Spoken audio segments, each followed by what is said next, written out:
आपल्या राज्याचे उपमुख्यमंत्री नामदार अजितदादा पवार साहेबांचं निधन झाल्यानंतर प्रथमतः त्यांना आम्ही आदरांजली अर्पित करतो। आज माननीय शरददादा सोनवणेंच्या मार्गदर्शनाखाली एक आळेफाटा या ठिकाणी आपल्या शोकसभेचं एक आयोजन केले गेले होतं। त्या शोकसभेच्या नियोजनात आम्ही असताना राजुरीमधून काही सहकाऱ्यांचे फोन आम्हाला प्राप्त झाले। त्याच्यामध्ये आमच्या उंचगड गावचे सरपंच माननीय अजयजी कंसे होते, संबंधित आमचे समीरभाऊ वगैरे त्या ठिकाणी उपस्थित होते।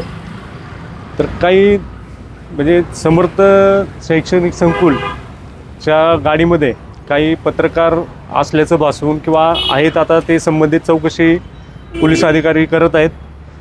त्यांनी प्रथमतः आमच्या उंचखडक भागामध्ये सर्वेला आलो आहे म्हणून असं भासवून काही माहिती घ्यायला सुरुवात केली। म्हणजे काही लोकांचे मोबाईल नंबर घेतले, तुम्ही कोणाला मतदान करणार आहे, तुमचे पुढचे हे कसे असणार आहे, मतदानापर्यंतचे तुमचे काय अपेक्षा आहेत का, अशा काही घटना आमच्या कानावर यायला लागल्या।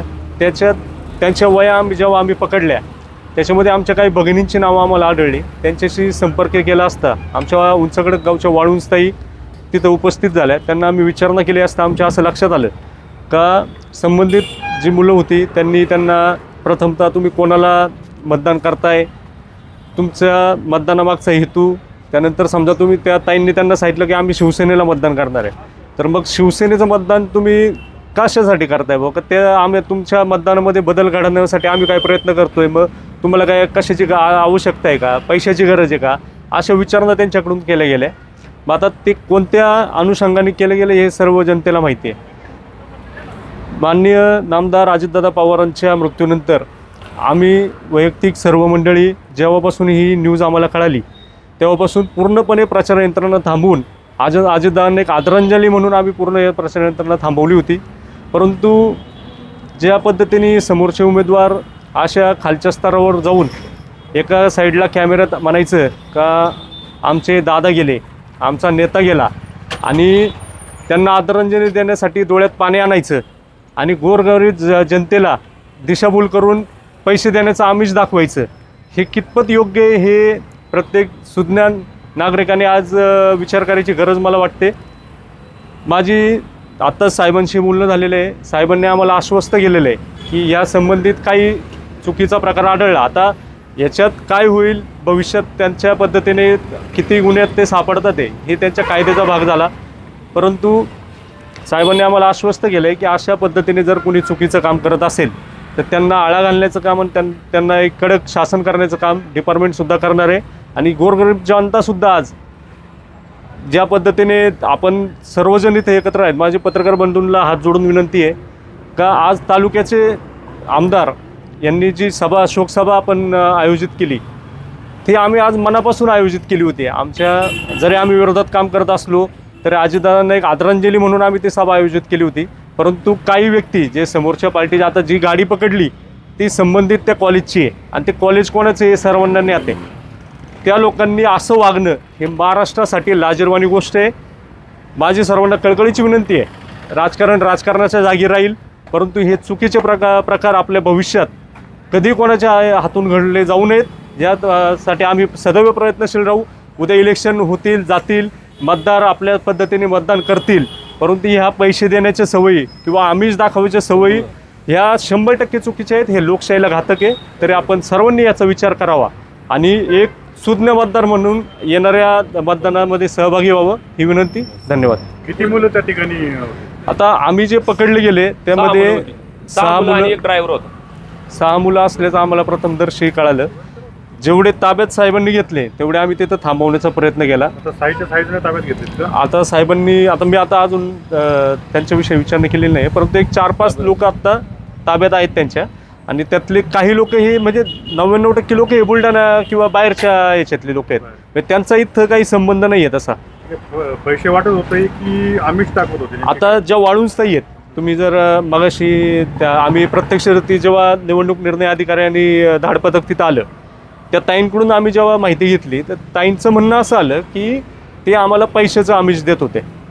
म्हणजे ज्या वाळुंजताईंना त्यांनी पैशाचं आमिष दिलं त्या स्वतः आमच्या बरोबर प्रचारात सहभागी असतात सगळ्याचं. त्यांनी जेव्हा गडबड वाटली तेव्हा त्यांनी आम्हाला वैयक्तिकरित्या फोन करून सांगितलं की अशा लोक आमच्या घरात येतात, ते घरात लहान मुलं आहेत, आम्ही महिला एका बाजूला असतो, म्हणजे वाडी भाग हा थोडा कमी लोकसंख्येचा भाग आहे, तर तिथं अशी विचारणा करून आम्हाला पैशाचं आमिष देण्याचं काम चालू आहे. मग त्यामुळं आम्ही ती गाडी पकडण्यात आली. तर मग ती गाडी समर्थ शैक्षणिक संकुलाशी निगडीत असल्याचं लक्षात आलं. त्याच्यावर जे ड्रायव्हर आहेत समर्थ शैक्षणिक संस्था बेल्ले त्यांच्याशी निगडीत असलेली ती गाडी आहे आम्हाला लक्षात आलं. त्यांच्या मागे समर्थ बेल्ले लिहिलेलं होतं. त्यांचा ड्रायव्हर सुद्धा आपल्या राजुरी गावातलेच आहेत. मग ते गाडी आपण आणली का? हो, गाडी आता साहेबांनी जप्त केलेली. संबंधित ड्रायव्हर सुद्धा आहेत.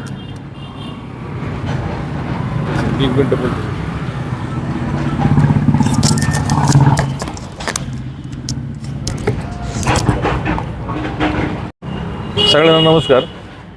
आम्ही आमदार शरददादा सोनवणे यांनी जे काही अजितदादांच्यासाठी त्यांना श्रद्धांजलीपर सभा त्या ठिकाणी आयोजित केली होती, तिथं सर्वजण मंडळी उपस्थित होतो. आणि राजुरीमधनं फोन आला की अशीच एक 5-6 जणांची टीम त्या ठिकाणी घरोघरी जाऊन तुमचं नाव, तुमचं वय आणि घरात सदस्य संख्या किती आहे आणि तुमचा पक्ष कोणता हे कालपासून खरं तर ऐकण्यात येत होतं, परंतु आज प्रत्यक्षात राजुरीमध्ये सर्व मंडळी पोचली होती. त्याच्या मागचा हेतू त्यांचा असा आहे, शिवसेना पक्षाची स्वतंत्र यादी त्यांनी वहीमध्ये सेपरेट केलेली, जे मतदार शिवसेनेचे आहेत त्यांची, ते नागरिकांना विचारतात तुम्ही कोणत्या पक्षाचे मतदार आहात. आणि ते जर समजा उदाहरणार्थ 4 सदस्य संख्या जर त्या घरामध्ये आहे तर त्या 4 सदस्य संख्या असलेल्या व्यक्तींसाठी तितकी व्यवस्था करायची पैशांची, आणि मागून त्यांची ती सर्व काही टीम आहे ती त्यासाठी काम करणार आहे. म्हणजे अतिशय दुर्दैवाची गोष्ट आहे. आपल्या सर्वांचे नेते असणारे या जिल्ह्याचे पालकमंत्री आदरणीय अजितदादा पवार यांचं दुःखद निधन झालं. आम्ही सर्वांनी प्रचार थांबवला आहे आणि एकीकडं डोळ्यात खोटे अश्रू आणून दुसऱ्या बाजूला आज ही छुपी षडयंत्र यंत्रणा लावून लोकांमध्ये प्रलोभन दाखवून जर समजा एखादा व्यक्ती म्हटला की आम्ही शिवसेनेला मतदान करणार आहे, मग त्या ठिकाणी त्यांना विचारलं जाते की का मतदान करणार आहे, मग तुम्हाला काही कसली पैशाची अपेक्षा आहे का, मग आम्ही काही सांगू का आमच्या माणसांना तुमच्यापर्यंत पैसे पोचतील. हे अशा प्रकारची एक यंत्रणा त्यांनी त्या ठिकाणी लावून जो काही प्रचार करण्याचा जो प्रयत्न केला तो अतिशय चुकीचा आणि लांछनास्पद आहे असं आम्हाला वाटतं.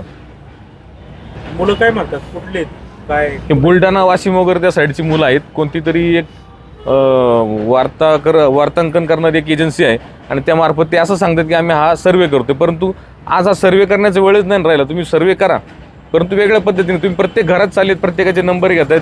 शिवसेना म्हटलं का मग तुम्ही त्याचं जे नाव सेपरेट लिहितात, तुम्ही त्याचे नंबर सेपरेट लिहितात. मग हा नेमकं याच्यातनं समजायचं काय?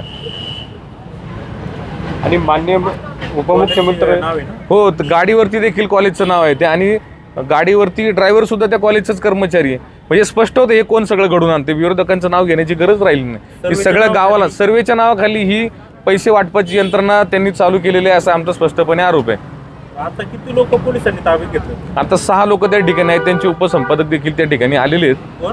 त्या एजन्सीत, संबंधित एजन्सी पण इथली नाही साहेब, ती एजन्सी कुठली तरी बाहेरची एजन्सी ती. आणि त्यांच्या त्या हे करून साहेबांच्या पण ह्या गोष्टी लक्षात आलेल्या की याचा हेतू नेमकं काय आहे, ते थोडंसं कायद्याच्या आडून या सगळ्या गोष्टी करण्याचा प्रयत्न केलेला आहे. एजन्सी आहे त्याच्याशी संबंधित कोणाशी काय संपर्क झालाय का किंवा त्यांचं काय म्हणणं आलंय का? नाही, आमचा काही संपर्क झाला नाही. आम्ही ज्यास्केनी हे कळलं त्यावेळेस त्यांना तिथं अडवण्याचा प्रयत्न केला आणि एक तक्रार आम्ही भरारी पथकाकडे केली. भरारी पथक देखील त्या ठिकाणी गेलो होतं, सर्व तपासणी केली आणि त्यांना देखील त्या वयांमध्ये हे सगळे नंबर वगैरे घेतलेले आढळून आले. परंतु हे दाखवलं असं की हा कॅम्पेनिंगचा भाग आहे, परंतु जर कॅम्पेनिंगचा भाग आहे तर समोरच्या उमेदवाराची गाडी का त्यांच्यासोबत आहे आणि ती यंत्रणा का त्यांनी लावलेली. शिवसेना पक्षाच्या जे काही मतदार आहेत ते मतदार ओळखून प्रत्येकाची यादी सेपरेट केलेली, हा कुठंतरी पूर्णपणे संशयास्पद भाग वाटतो. साहेब, कॅम्पेनिंग आहे तर माझा नंबर घेण्याची जरूरत तुम्हाला काय? समजा तुम्हाला एखाद्या पक्षाचा पोल जाणून घ्यायचा आहे, पण तुम्ही पत्रकार मंडळीत साहेब, तुम्ही लोकशाहीचा 3रा स्तंभ तुम्हाला मानलं जातं. तुम्हाला जर एखाद्या आमच्यासारख्याचा पोल जाणून घ्यायचा आहे तर तुमचे प्रश्नसुद्धा त्या पद्धतीचे असले पाहिजे ना साहेब, की तुम्ही कोणाला मतदान करणार. ठीक आहे, इथपर्यंत तुम्ही 100% विचारू शकता, पण माझ्या घरात किती मतदार आहेत, त्यांचे फोन नंबर कुठे आहेत, ते कोणाला कशा पद्धतीने मतदान करणार, तुम्ही त्यांनाच मतदान का करणार आहे, ते मतदान बदलवण्यासाठी तुम्हाला काय आवश्यकता, पैशाची आवश्यकता आहे का, कसली आवश्यकता आहे हे विचारायचं कामच नाही ना साहेब त्या एजन्सीचं. त्यामुळं हा आमचा मुद्दा हाच आहे. आम्ही संबंधित अधिकाऱ्यांना सुद्धा विनंती केली का याच्यात सखोल चौकशी त्यांनी आम्हाला आश्वस्त केलं आहे, परंतु शेवटी आपण सगळे ज्ञात आहात की ह्या गोष्टी कोण घडवतंय आणि कशासाठी घडवतंय.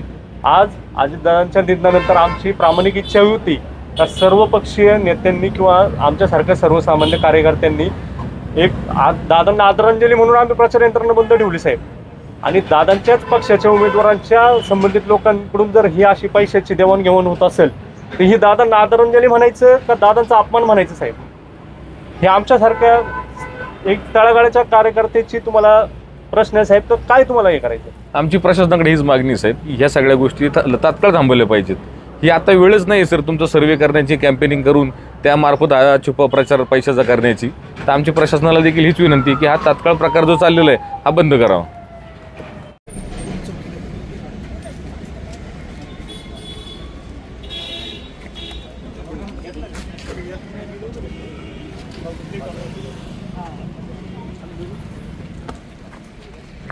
कुठं लिहिले?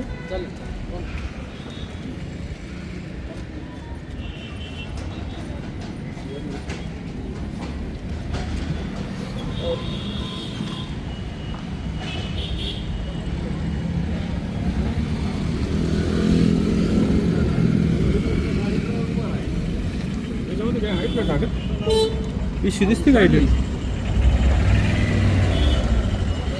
पेपर दिसतात नंबर कोणाची डिटेल होती? नंबर ट्रेस केल्यावर कोणाची दिसते गाडी? ड्रायव्हर त्यांचे कर्मचारी आहेत ना गाडीवर. ड्रायव्हर नाव माहिती आहे त्यांचं? मंगेश कनसे, मंगेश्वर प्रमोद कनसे. आता ते पोलिसांच्या ताब्यात आहे.